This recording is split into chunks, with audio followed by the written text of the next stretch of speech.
जय जय श्री राम।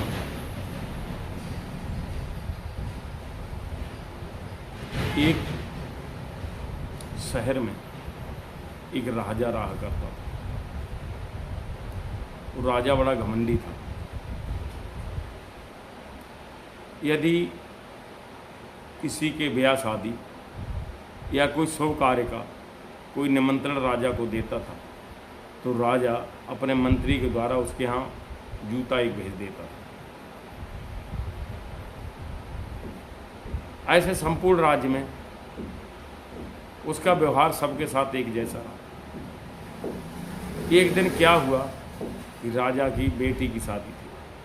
तो राजा ही होता है। तो राजा ने समस्त अपने राज्य में सबको निमंत्रण कार्ड भिजवाए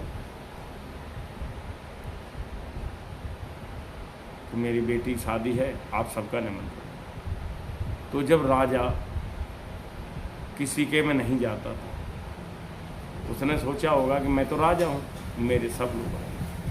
तो सब लोगों ने अपने अपने गांव में सलाह मशवरा किया कि राजा तो आज तक आया नहीं, हमारी किसी की दावत नहीं, अपना जूता भेज देता। तो हम सब भी राजा के यहाँ अपना एक एक जूता भेज देंगे। वो सब लोगों में ऐसे ही बात जंगल में आग की तरह फैल गई।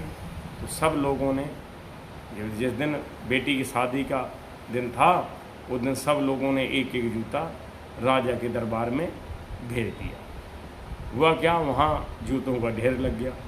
ये बात जब लड़के वालों को पता चली तो उन्होंने राजा से कहा कि प्रजा के ऊपर ही राजा बनता है, राजा कोई नहीं है, राजा केवल प्रजा के ऊपर बनता है।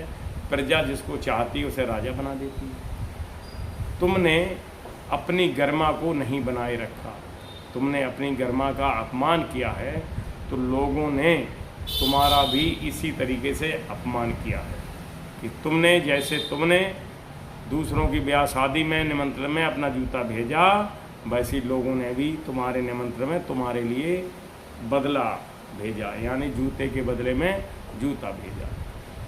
तो राजा को अपनी गलती का एहसास हुआ और उन्होंने भरी सभा में अपनी जनता से माफ़ी मांगी कि मैंने जो कुछ भी अब तक गलतियां की हैं आप सब मुझे माफ़ करो, आगे से कभी ऐसी गलती नहीं होगी। तो हमारे आसपास भी कुछ ऐसे राजा रहते हैं जो किसी से वास्ता ही नहीं रखते, न किसी के आते जाते हैं। तो ऐसे राजाओं का सम्मान भी उसी तरीके से होना चाहिए। जय जय श्री राम।